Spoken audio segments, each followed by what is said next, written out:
Hello everyone, and welcome back to Farmer Joe Homesteading. As always, we got lots going on here on the homestead. Today's farm update, we are going to be focusing in on our olive egger breeding pens.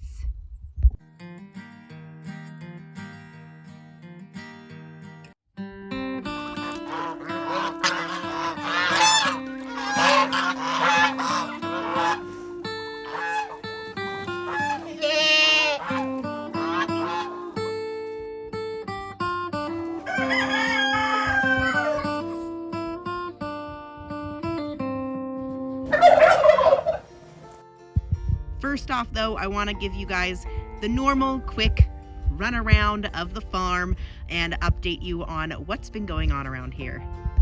Over at the goat shack, we got some gates.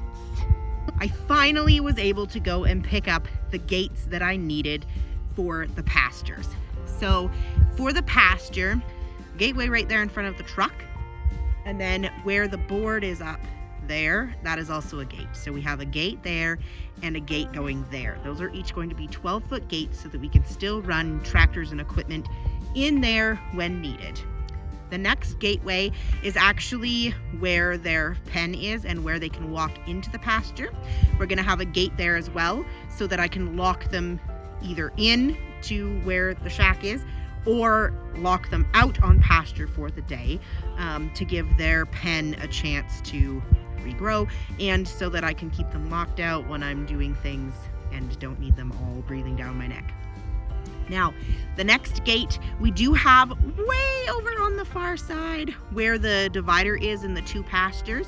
There is a gateway on the other end too, so that if I'm running goats around like today, all the girls are way back there. So if I needed to switch them over on pastures, then I could just open the gateway at the back rather than run them to the front all of the time. The other gate that I bought is actually over by their water.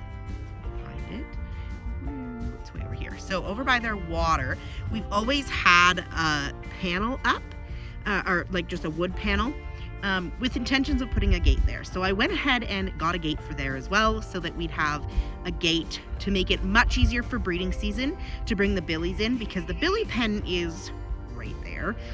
Then there's a gate there, and then 8 feet away is a gate to the girls' pen, so I can run the billies in much more efficiently.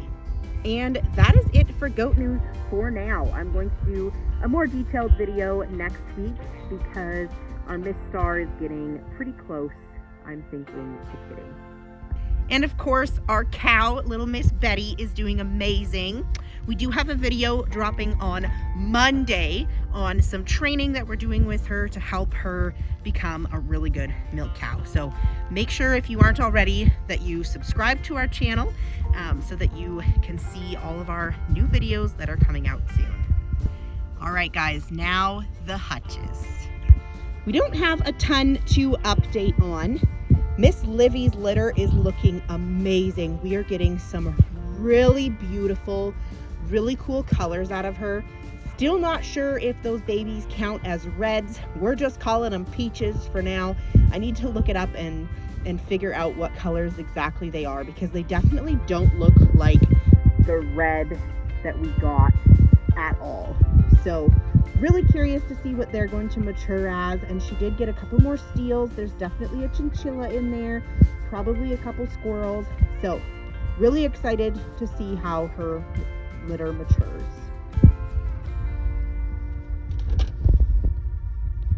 Our little grow outs are also looking really, really good.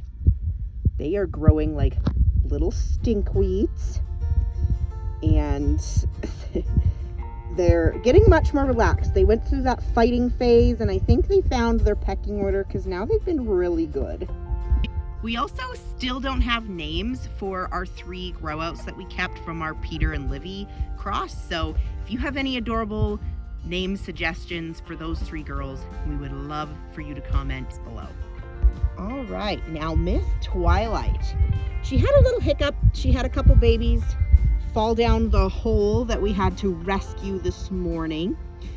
Her litter is definitely very different from Livy's, which I'm assuming is coming from the buck.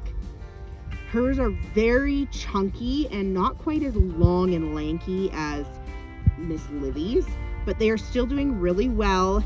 Looks like she's got quite a handful of steals and definitely a lot of blacks. I'm still convinced that the blacks are going to get tipping later on, but her litter is pretty consistent overall and she's doing a fantastic job. Our goose flock is also doing really well. Most of our girls are molting and losing their feathers, which is very normal for this time of year. We are still getting the occasional goose egg around the farm left over. They also are kind of in like parent mode, which is also normal for this time of year. Usually when they go into molting stage, they get a little bit more aggressive because this is usually when they go broody. We actually didn't have any of our girls go broody this year. Last year we had 3 broodies. So not sure what happened there. We still, they just kind of ended the season with no fertility. So not really sure what's going on with them. But they are their happy, normal selves, enjoying the summertime life. And they just spend their days out on pasture and coming in to annoy me when I'm trying to take the video. What are you doing? Did you hear me?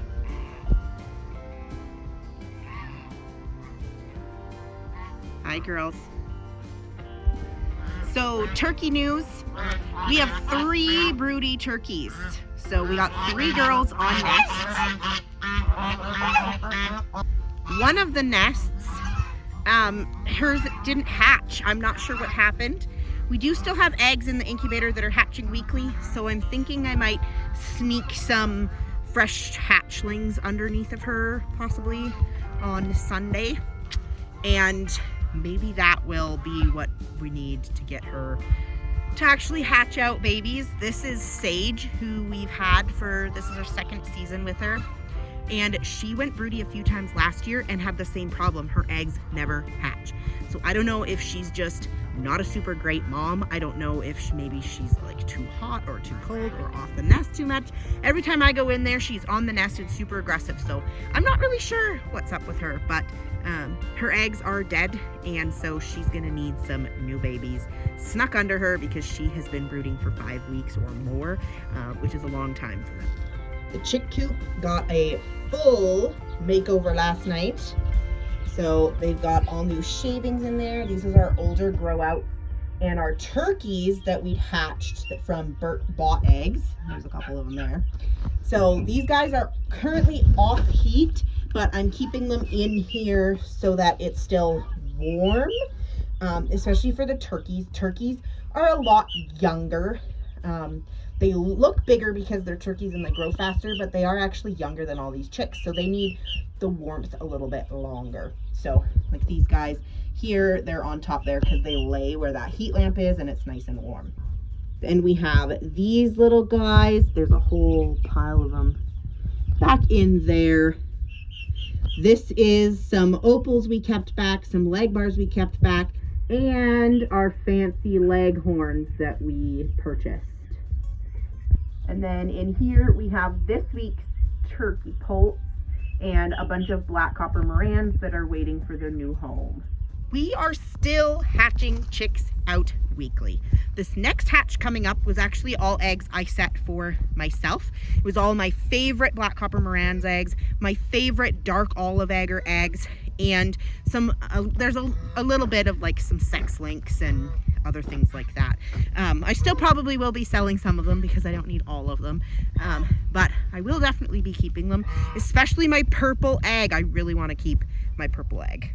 All right, now we will move on to all of the olive egger business. First up is our mint chocolate chip layers. This crossing is taking a golden Crele rooster over Cuckoo Moran's hens with the goal in mind of achieving a minty egg with heavy speckling. This cross should give us those minty chocolate chip eggers, and we're really excited to see what we get from them. We don't currently have any of them, but I know that this cross will give us the possibility of these mint chocolate chip eggers. These crosses, I'm pretty sure, are going to give us all barred chicks. So all of the chicks will look like the hens, and they will most likely have the same comb size and everything else. So they will have that cuckooed pattern, because Legbar roosters are also barred, and we're crossing them to barred hens. We will get offspring that are all barred. So they will be black chicks with the white dot on the head and will mature with the cuckoo pattern. Next up, we have sex-linked olive eggers. Sex-linked olive eggers is from crossing a golden Craylé hen to a black copper Marans rooster. This cross we already have quite a few pullets from that we saved from October. They are stunning hens with black and that golden Craylé shimmer around the neck. They are a little bit smaller in size, and they lay beautiful olive eggs. We have got some really nice deep greens from this cross. We also are attempting a sex-linked olive egger with our opal Legbar hens crossed to the black copper Marans roosters to see what we get. We are hoping for a lavender sex-linked olive egger out of this pairing with the same egg color we're getting from the other cross. The next cross we have in this pen is our black copper Marans roosters to our olive egger hens. These are the sex-linked olive egger pullets that we raised in October under roosters from a different farm with really nice dark genetics. These girls we're expecting to get chicks that are going to lay a deep, deep green. Back crossing the olive egger pullets to a black copper Marans rooster means darker greens, and we haven't had any of these dark greens on our farm before, so I'm really looking forward to that mix and seeing what we get.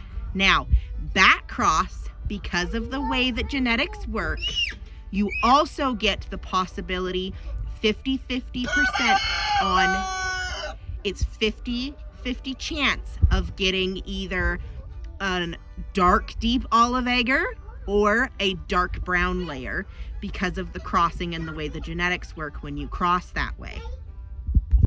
So that's a quick rundown on what we've got going on right now with the olives. So we have 4 pens right now of olive eggers. We also still have our F1 generation, which are Americana hens crossed to these black copper Marans roosters. So we do still have them going as well. So technically we've got 5 different options for olive eggers right now here on the homestead, which is really exciting and was a huge goal of mine to be able to produce some different colored eggs and different greens.